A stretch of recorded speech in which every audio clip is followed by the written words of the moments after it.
नमस्कार दोस्तों, स्वागत है आप सभी का अपने यूट्यूब चैनल में जिसका नाम है धर्म क्षेत्र। दोस्तों, आप सभी तो जानते ही होंगे कि किसी भी देश के विकास होने में, विकसित होने में उस देश के संविधान का अहम रोल होता है। तो आज है इसी बात पर हम चर्चा करेंगे, टॉपिक को डिस्कस करेंगे। इसी बात को लेकर हमारे देश का संविधान जो है बहुत ही अच्छा संविधान बनाया गया था। 2 साल 11 महीना 18 दिनों में बड़े बड़े विद्वानों द्वारा इसको बनाया गया, तैयार किया गया। लेकिन एक कमी इस देश के संविधान में रह गई, जिसका खामियाजा आज पूरा देश भुगत रहा है। आज पूरा देश इस महामारी से एक महामारी ही तरह बन के ये पूरे देश में फैल चुका है। मैं कोरोना की बात नहीं कर रहा हूँ, मैं किसी और चीज़ की बात कर रहा हूँ। आप सोच रहे हो मैं कोरोना का जिक्र कर रहा हूँ, मैं कोरोना का जिक्र नहीं कर रहा हूँ। मैं उस चीज़ की बात कर रहा हूँ जिसके लिए आज बहुत सारे लोग आपस में लड़ रहे हैं। ठीक है, देखिए, जब भारत 15 अगस्त 1947 को आज़ाद हुआ तो भारत के 3 टुकड़े हुए। पहला भारत, दूसरा पाकिस्तान, 2 हिस्सों में बटा, पूर्वी पाकिस्तान और पश्चिमी पाकिस्तान। दोनों देश पूर्वी पाकिस्तान और पश्चिमी पाकिस्तान इस्लामिक राष्ट्र बन गए थे। लेकिन भारत को ना तो इस्लामिक राष्ट्र बनाया गया, ना ही हिंदू राष्ट्र।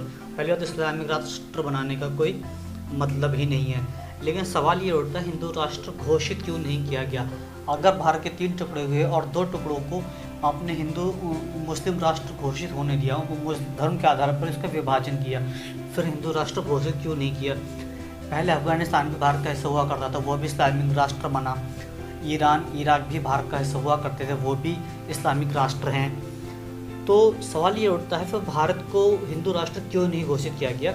हिंदू राष्ट्र अगर देखें तो भारत में शुरू से ही रहा है। जब से धरती बनी है, पृथ्वी बनी है, तब से, चाहे वो सतयुग हो, त्रेता युग, द्वापर युग, कोई भी युग रहा हो, सनातन धर्म की यहाँ प्रधानता रही है। हमारे इतिहास उठाकर देखा जाए तो यहाँ पर हिंदू धर्म की ही प्रधानता मिलेगी। मगर कुछ लोगों के कह देने से या किसी के एक इंसान की सूझबूझ के कारण, ना जाने किस चाटुकारिता के वजह से इसको हिंदू राष्ट्र घोषित नहीं किया गया, जिसका खामियाजा आज हम सब लोग भुगत रहे हैं। अगर इस भूल को सुधार लिया गया होता, हिंदू राष्ट्र घोषित कर दिया होता, तो आज इसका नक्शा कुछ और होता। आज हम विकसित देशों की कैटेगरी में खड़े होते और आपस में ना लड़ रहे होते। अगर अब भी इसको हिंदू राष्ट्र घोषित कर दिया जाए, तब भी बहुत सारे सुधार इसमें हो सकते हैं। भारत के हिंदू राष्ट्र होने से बहुत सारे फायदे भारत को मिल सकते हैं। लेकिन मैं चर्चा करूंगा सिर्फ 5 फायदों पे जो भारत को हिंदू राष्ट्र बनने से प्राप्त होंगे। सबसे पहला फ़ायदा ये होगा कि अगर हमारे देश को हिंदू राष्ट्र घोषित कर दिया जाए या घोषित हो जाता, तो ये सुधार हो सकता है या होता। वो है शिक्षा में सुधार। पहले हमारी जो शिक्षा नीति थी, अगर आप इतिहास उठा के देखें तो वो क्या थी? शास्त्रों पर आधारित थी। वेद, पुराण ग्रंथ, महाभारत, रामायण और संस्कृत इत्यादि पर जोर दिया जाता था। लेकिन जब से लॉर्ड मैकाले की शिक्षा नीति को अपनाया गया, लॉर्ड मैकाले की शिक्षा नीति चल रही है, वो इतनी गंदी शिक्षा नीति है कि हमारे दिमाग में, हमारे बच्चों के दिमाग में, छात्रों के दिमाग में पाश्चात्य के अलावा कुछ दिखता ही नहीं है। इंग्लिश के ऊपर बल दिया जाता है, साइंस के ऊपर बल दिया जाता है। चलो वो तो ठीक है, लेकिन इंग्लिश का क्या मतलब है? चलो इंग्लिश पर आपने बल दिया, लेकिन पुरानी हमारी शिक्षा नीति हमसे क्यों छीन ली? पहला पॉइंट। और अगर इसको सुधार कर दिया जाता है, सुधार करा जाए, तो वेद, पुराण, उपनिषद और महाभारत, रामायण अगर आदि चीज़ें पढ़ाई जाएं, तो उसका बहुत लाभ जनता को मिलेगा। आने वाली पीढ़ियां उसका लाभ उठा सकेंगी, क्योंकि उसमें ऐसी चीज़ें सिखाई गई हैं कि इंसान कभी हिंसा की ओर अग्रसर ही नहीं होगा। इंसान कभी हिंसा नहीं करेगा, चोरी डकैती नहीं करेगा, अधर्म का मार्ग कभी नहीं पकड़ेगा। दूसरा है, मांसाहार का प्रयोग कम हो जाएगा, या हो सकता है बिल्कुल ही बंद है। बिल्कुल बंद तो शायद ना हो सके, लेकिन अत्यंत कम हो जाएगा, क्योंकि हमारे वेद, पुराण ग्रंथ, धार्मिक ग्रंथ जितने भी हमारे शास्त्र हैं, वो सभी मांसाहार और मदिरा का प्रयोग उनमें वर्जित बताया गया है। तो इसका भी सुधार हो सकता है और होगा ही। तीसरा है, धार्मिक हिंसा की समाप्ति हो जाएगी। अभी हमारा देश पंथ निरपेक्ष है। पंथ निरपेक्ष जो शब्द है उसको संविधान में शामिल नहीं किया गया था, लेकिन 1976 में 42वें संविधान संशोधन द्वारा पंथ निरपेक्ष यानी धर्म निरपेक्षता को संविधान में शामिल कर दिया गया। धर्म निरपेक्षता का मतलब होता है कि हिंदुस्तान का संविधान और हिंदुस्तान ना तो किसी धर्म को बढ़ावा देगा और ना ही किसी धर्म को कम आंकेगा। यहाँ पर सबको एक साथ रहने की स्वतंत्रता है, आज़ादी है, सबको सर्वधर्म समभाव माना जाएगा, सारे भी धर्म समान होंगे। बस यही गलती कर दी गई है। धर्मनिरपेक्ष ना करके अगर यहाँ पे हिंदू राष्ट्र या सनातन राष्ट्र घोषित कर दिया जाता तो आज दो बड़े समुदाय आपस में इस्लामिक राष्ट्र या हिंदू राष्ट्र के लिए आपस में ना लड़ रहे होते। कोई कहता है हिंदू राष्ट्र घोषित होना चाहिए तो कोई गजवाए हिंद का स्वप्न देख रहा है। तो ये बहुत ही बुरी स्थिति हो जाएगी अगर इसको गजवाए हिंद हो जाता है तो, क्योंकि मैं नहीं समझता गजवाए हिंद होने से भारत का विकास होगा, बल्कि जितने भी इस्लामिक राष्ट्र हैं आप उनका देख सकते हो वो कितनी बुरी स्थिति में आ चुके हैं। ईरान बर्बाद हो चुका है, इराक बर्बाद हो चुका, पाकिस्तान आपका पड़ोसी राज्य से भी देख सकते हो, बांग्लादेश की स्थिति कितनी ख़राब है वो भी इसका उदाहरण। जितने भी इस्लामिक राष्ट्र 90% बर्बाद हो चुके हैं, उनके हाथ में भीख का कटोरे के अलावा कुछ भी नहीं है। नेक्स्ट है स्त्रियों की स्थिति अच्छी हो जाएगी। सबसे मेन पॉइंट, हमारे देश में स्त्रियों की स्थिति सब अच्छी नहीं है। वो किस वजह से? उसके 4-5 कारण हैं। पहला, तलाक बहुत तेज़ी से हमारे देश में बढ़ रहा है, ये कुरीति बढ़ चुकी है। आज इन तलाक के मामले समाज में सामने आते रहते हैं। कोई पेंडिंग है तो किसी का तलाक हो चुका है, कभी 3 तलाक देकर उसका हलाला करा दिया जाता।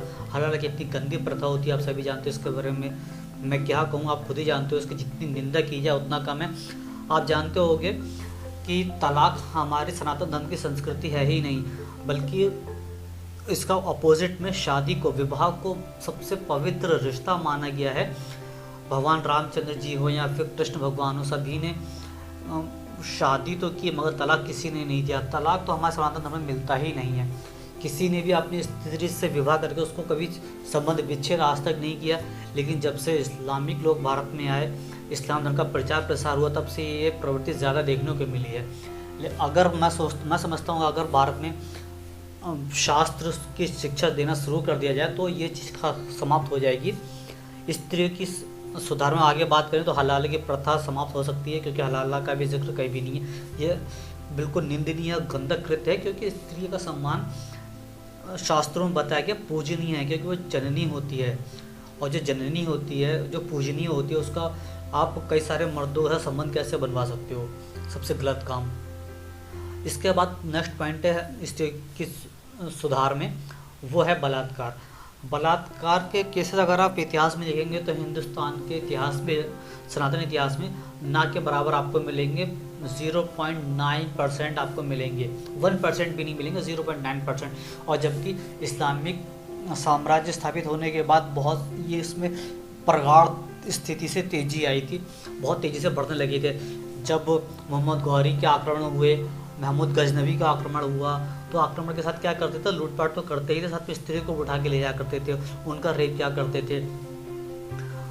तैमूर लंग का आक्रमण हुआ और अहमद शाह अब्दाली का आक्रमण हुआ। इनके आक्रमण के बारे में जब आप पढ़ेंगे इतिहास में, आप गूगल करके देखना, आपको पता चल जाएगा इन लोगों ने यहाँ की स्त्रियों के साथ क्या करते थे ये लोग। तो बहुत ही गंदी स्थिति थी। बलात्कार इस्लाम के आने के बाद ही भारत में बढ़े हैं, बहुत तेज़ी से बढ़े हैं। अंधाधुंध एक गंदी प्रथा है। दूसरी चीज़ पर्दा प्रथा जो आप देखते हो, घूंघट महिला करी रहती है। अगर आपने रामायण महाभारत देखी होगी तो उसमें कोई भी स्त्री आपको पर्दा करे हुए दिखाई नहीं देगी, क्योंकि उसमें सनातन धर्म में है ही नहीं। कोई भी फीमेल कैरेक्टर आप देख लोगे वो किसी से पर्दा करे हुए नहीं दिखेगी आपको, क्योंकि उसमें इसका जिक्र ही नहीं था। लेकिन पर्दा करना पड़ा महिला को। क्यों?